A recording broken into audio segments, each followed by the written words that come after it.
Hi mga loves, welcome back to my vlogs. Ibabahagi ko po pala ang aking probinsya sa Bicol.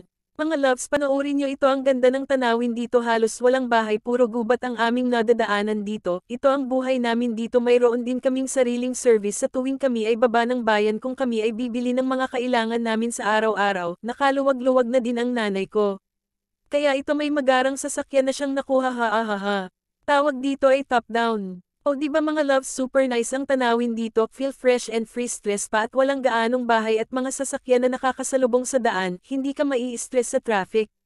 Dito sana ang gusto kong tumira kasi kahit walang pera okay lang, kaso nga lang malayo sa lahat, mahina ang signal ng cellphone at walang internet wireless dito.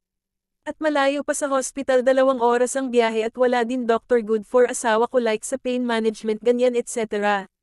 Anyway mga loves, dito na muna ang aking pagbabahagi ng aming magiging lifestyle pangsamantala sa aking probinsya.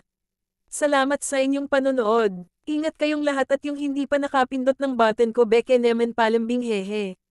Bye bye.